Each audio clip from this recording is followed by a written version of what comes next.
কবি আর্যতীর্থের বিকর্ণ। যাজ্ঞসেনীর খুলছে শাড়ি, টানছে ধরে দুঃশাসন। দায় ছিল যার গর্জে ওঠার, নিচু মাথায় সে 5 জন। দুর্যোধনের নগ্ন উরু, ইঙ্গিতে তার ধর্ষকাম। হস্তিনাপুর দেখছে বসে, ধ্বস্ত হতে তার সুনাম। অন্ধরাজা সিংহাসনে, আর তো চেঁচান বৌমা তার। নিজের দলের নির্যাতনে সব রাজা হন নির্বিকার। কর্ণ বসে হাসছে হাহা, রাজার দলের লোক তো সে।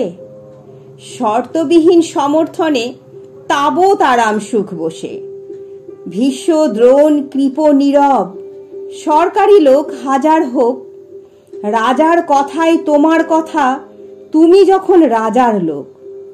খল শকুনি দেখছে সবই, বস্তুত সে ধ্বংস চায়। ঘরের মাটি লাল হয়ে যাক দেশ বিভাগের যন্ত্রণায়। সুশীল সভায় ভরছে যখন রাজ অপরাধ জঘন্য, ঠিক তখনই তার বিরোধে চেঁচিয়ে ওঠেন বিকর্ণ।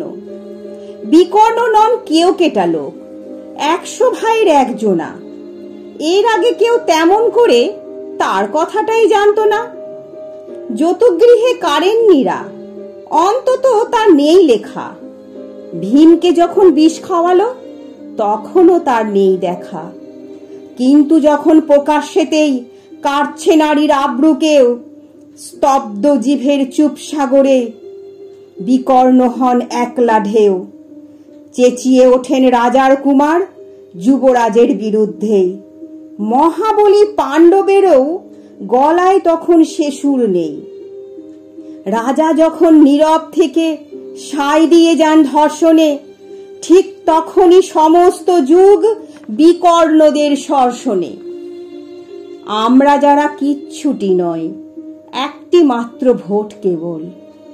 অত্যাচারের সামনে এলে সঙ্গী শুধু চোখের জল। পোষ্যভাবে যাবনা চেবায় অন্ধ এবং নিকর্ণ। প্রার্থনা থাক আমরা যেন একবার হই বিকর্ণ।